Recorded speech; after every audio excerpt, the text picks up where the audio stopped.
Augusto. Olha, o Glenn Greenwald, ele fez uma revelação muito importante, né? A gente tem de refletir sobre isso. Ele disse que sentiu medo pela primeira vez. Quem inspira medo é um ditador. É sempre assim, historicamente assim. Você tem medo do tirano. Por exemplo, na outra ditadura anterior a essa do judiciário que nós estamos vivendo agora, com a qual estamos convivendo, você tinha medo dos donos do poder que tinham permitido o assassinato do Vladimir Herzog, que estava sob a custódia do Estado.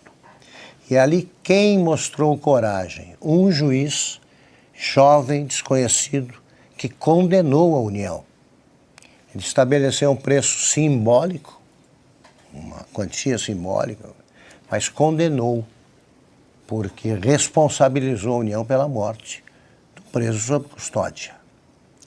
Nós não tínhamos medo do judiciário na ditadura do AI-5, nunca tivemos. O medo era inspirado pela polícia política a serviço do governo militar. E num determinado momento, essa polícia política adquiriu vida própria. E faziam o que queriam, não havia controle. Você não podia acusar de torturador o presidente general Ernesto Geisel. Mas ele não tinha, confessadamente, demorou para recuperar o controle sobre militares que garantiam a impunidade dos torturadores. Quando se começa a ter medo de um juiz, ele está agindo como ditador. Isso explica o medo do Glenn Greenwald.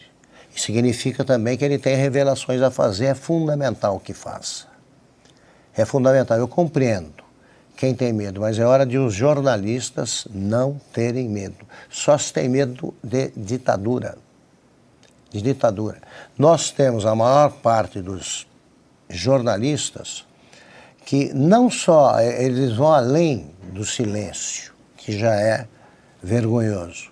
Eles apoiam explicitamente o que faz um ditador. Não há diferença, tem diferenças de escala, mas na sua essência não há diferença entre o que é feito na Venezuela e aqui. Lá é mais selvagem, tem gente mais conhecida presa, mas aqui é uma Venezuela, o Brasil é uma Venezuela em gestação, uma grande Venezuela. Os sinais de que a ditadura existe se multiplicam diariamente. Ou a gente reage agora, ou o povo para com isso, pressionando seus representantes no Congresso, ou isto piora. No momento, no Brasil, os tiranos não conseguem sair na rua. Na Venezuela, o Maduro já tem as seclas em número suficiente para sair às ruas, sim. Eles conseguem. Então vamos aproveitar esse momento em que denúncias, como as feitas pelo Glenn Greenwald, abalam a imagem do judiciário. Não pensa que isso passa em branco, não. O Brasil está acompanhando isso e o mundo está acompanhando. O Alexandre de Moraes, ele só sabe pisar no acelerador. Mas eu repito, o penhasco está ali perto. A qualquer momento você percebe que a terra acabou.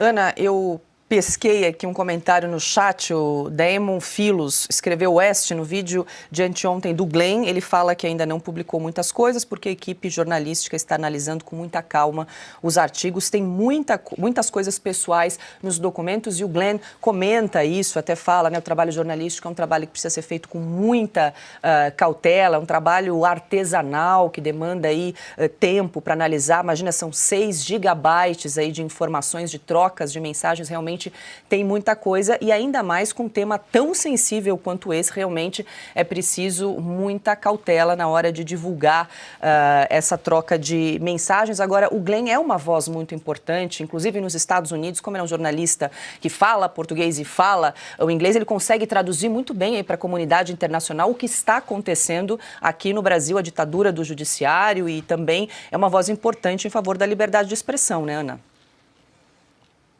Ele tem sido uma dessas vozes, né, que defende a liberdade de imprensa, a liberdade de expressão aqui nos Estados Unidos. E veja, Paula, o Glenn é um jornalista aqui nos Estados Unidos que ele passeia por canais da direita, por canais da esquerda, ele vai de Fox News até CNN, ele conversa com o New York Times, com o Los Angeles Times e, ao mesmo tempo, Wall Street Journal. Ou seja, ele é um jornalista aqui que ele já fez muitas reportagens polêmicas, controversas, investigativas, né, até algumas até perigosas, porque ele já fez reportagens sobre a CIA, né, a CIA, sobre o FBI, sobre o TSA, sobre governos e presidentes americanos.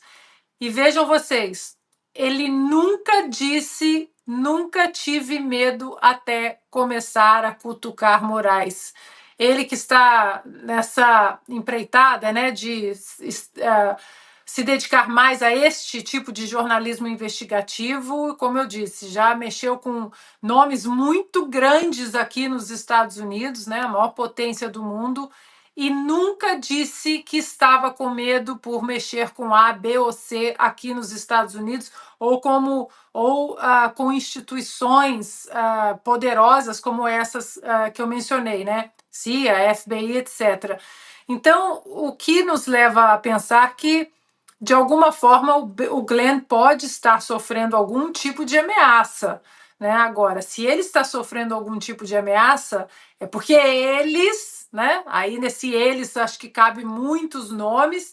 Só o trabalho divulgado para o público, acho que ele só começou. Eles sabem o que eles fizeram de errado contra o Brasil, contra a Constituição, contra o devido processo legal, contra cidadãos brasileiros, contra autoridades, contra empresas brasileiras e americanas. Eles sabem.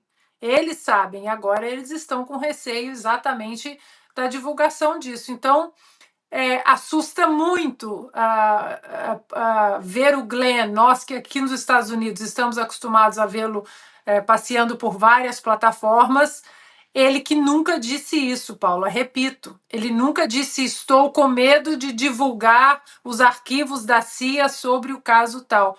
Então, quando essa notícia for divulgada aqui, de que o Glenn Greenwald disse nunca tive medo até começar a criticar Alexandre de Moraes, um ministro do Supremo Tribunal Federal, da Suprema Corte do Brasil, não vai pegar bem, Paula, não vai.